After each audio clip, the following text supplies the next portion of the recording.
जिसमें हम बात करेंगे मित्र और संबंधियों के बारे में। एक परीक्षार्थी को दोस्तों और रिश्तेदारों से कैसा व्यवहार करना चाहिए। कई बार कुछ विद्यार्थी उनके दोस्त या रिश्तेदार जो भी कुछ कहते हैं उससे बहुत ज्यादा प्रभावित हो जाते हैं। यह परेशानी मानसिक बेचैनी में तब्दील हो जाती है और आसानी से जाती नहीं। कई बार दोस्त या रिश्तेदार कुछ इतना कड़वा या कटु बोल देते हैं जिससे हम निराश या हताश हो जाते हैं। हमें इसी समाज में रहना है, इसलिए इन लोगों का साथ छोड़ा भी नहीं जा सकता और ना ही इनसे हम दूर भाग सकते हैं। क्या इन सब के बीच में रहते हुए हम अपने अंदर कुछ ऐसा परिवर्तन कर सकते हैं कि इन सब की बातों का हमारे ऊपर ज्यादा असर ना हो और हम नकारात्मकता से बचे रहें।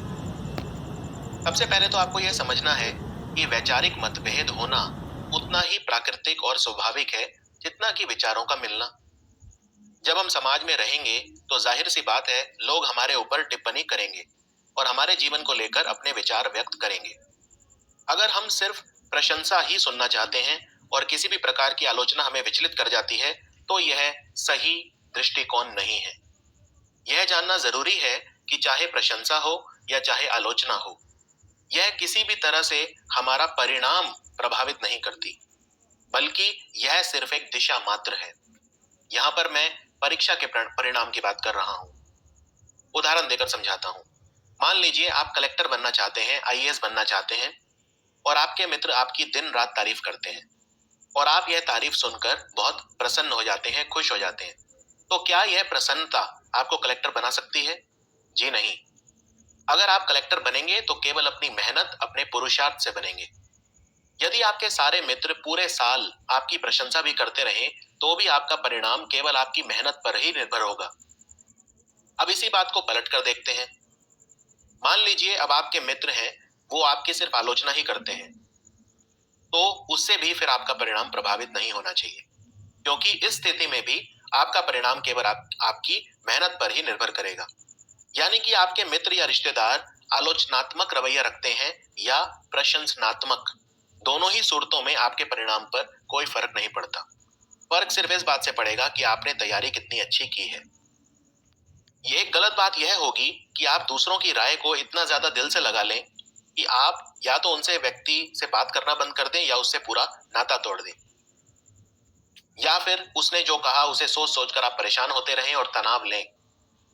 अगर आपके मित्र और रिश्तेदार नहीं होंगे तो जब आप कल सफल हो जाएंगे तो अपनी सफलता को आप किसके साथ मनाएंगे? अगर आपका कोई आलोचक है या कोई व्यक्ति आपकी बुराई करता है तो उसे चुप कराने का सबसे अच्छा तरीका है खुद अपने कार्य में सफल होना। आलोचकों को हमेशा अपने कर्मों से जवाब देना चाहिए, ना कि उनके मुंह पर कुछ भी बोलकर अपने आप को उन जैसा बनाना चाहिए। यही तो एक पढ़े लिखे और बुद्धिमान व्यक्ति की निशानी है। देखिए, एक उदाहरण देता हूं आपको। आप मान लीजिए कि आप किसी नदी के साइड में खड़े हैं। नदी में जाने के लिए जैसे ही कोई नाव रवाना होती है तब किनारे पर खड़े हुए लोग उस नाव की बात करते हैं। लोग तब तक ही नाव के बारे में बातें करते हैं जब तक कि उससे वो सरोकार रखते हैं, जब तक वो नाव उन्हें दिखती रहती है। कुछ ही समय के बाद जैसे ही वो नाव आंखों से ओझल हो जाएगी, लोग उसके बारे में बात करना बंद कर देंगे। फिर उनका ध्यान किसी और नाव के ऊपर चला जाएगा जो उन्हें दिखाई दे रही होगी। कहने का मतलब ये है कि लोग आपके बारे में तब तक बातें करते ही रहेंगे जब तक आप उन्हें दिखते रहेंगे या आप तक उनकी पहुंच रहेगी। यही तो मानव प्रवृत्ति है। इसके बारे में सोचकर क्या परेशान होना। जब तक कोई व्यक्ति सामने दिखता है लोग उसके बारे में बोलते ही हैं। अगर कभी आपके मन में निराशा आए तो आप उस दिन को याद करो जो आपका पहला पढ़ाई का दिन था। आपने कितनी तैयारी की थी कि आप नए साल में पढ़ेंगे। आपने नया रजिस्टर खरीदा, नया पेन, नई पेंसिल, नई किताबें, नया कमरा बनवाया या फिर अपना कमरा व्यवस्थित किया। आपके अंदर इतनी ऊर्जा थी, इतना जोश था। आपने सोच लिया था कि मैं इतनी मेहनत करूंगा कि एग्जाम क्लियर करना तो एक बहुत छोटी सी बात लगेगी। आपका निश्चय एकदम अटल था। आपके अंदर एक अलग ही उत्साह था। आपका संकल्प देखते ही बनता था। तो फिर आज अचानक क्यों अपने निश्चय को बदलना? क्यों दुखी या तनावपूर्ण होना सिर्फ इसलिए कि आपके किसी नजदीकी व्यक्ति ने कुछ कह दिया जो आपको पसंद नहीं? कभी भी अगर कोई व्यक्ति कुछ गलत कहे तो क्रोध मत करिए। अगर दूसरे व्यक्ति को पता है कि आप क्रोधी हैं तो वो जानबूझकर आपको और ज्यादा उकसाएगा। जीवन के इस शतरंज के खेल में आप एक मोहरा बनकर रह जाएंगे। लोग आपको उकसाकर अपना उल्लू सीधा कर लेंगे। क्रोध में बुद्धि खत्म हो जाती है। महानता किसी को पलटकर जवाब देने में नहीं है, महानता है वहां से चुपचाप निकल जाने में। अपने मन को रोको। शायद आपका मन आपसे यह कहेगा कि यह कायरता है, परंतु यह कायरता नहीं है, यह समझदारी है। विवेकशील व्यक्ति हमेशा शांत रहता है। एक बात और समझिए, बहुत ज्यादा दोस्त मत बनाइए।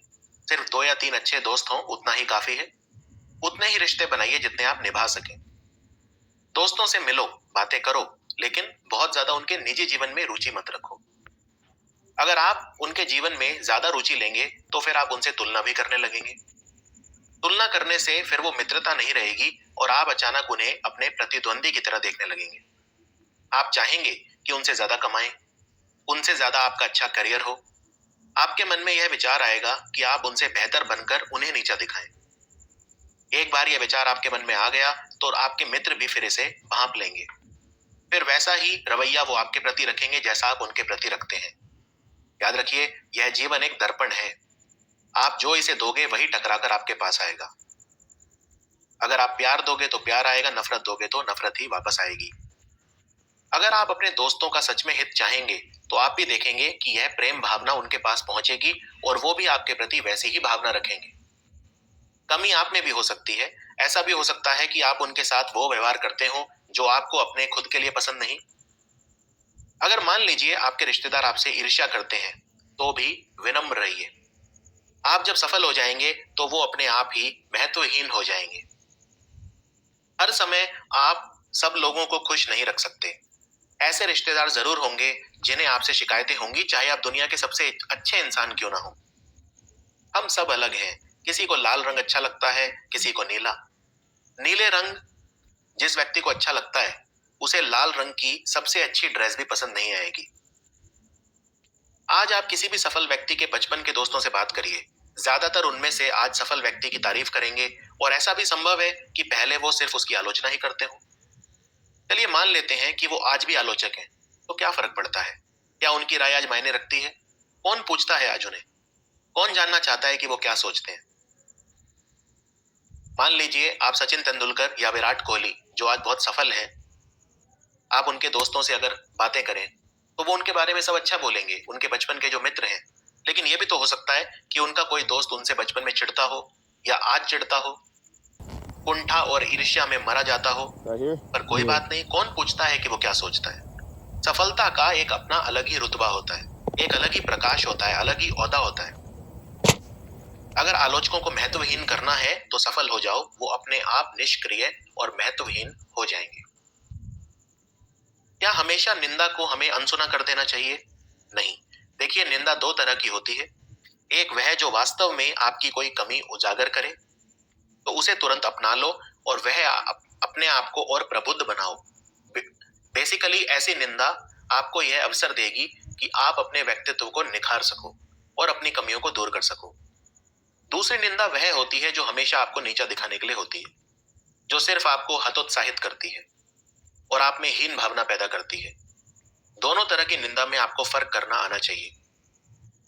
दूसरे तरह की निंदा जो करते हैं उनसे थोड़ी दूरी बनाओ या फिर सुनकर अनसुना कर दो। कई बार ऐसा भी होगा कि आपके पास समय कम होगा, आप पढ़ाई में इतने मस्त होंगे। आपके पास 2 विकल्प होंगे कि मित्रों को समय दो या पढ़ाई कर लो। हो सकता है आप अपने लक्ष्य पर इतने ज्यादा केंद्रित हो जाएं कि आप दोस्तों को समय ही ना दे पाएं। इसमें कुछ गलत नहीं। आप उन्हें समझा दीजिए कि आप उनके किसी इवेंट में नहीं आ सकते, आपकी परीक्षा है। अगर वह आपको खुदगर्ज या स्वार्थी समझे तो उसकी परवाह मत करिए।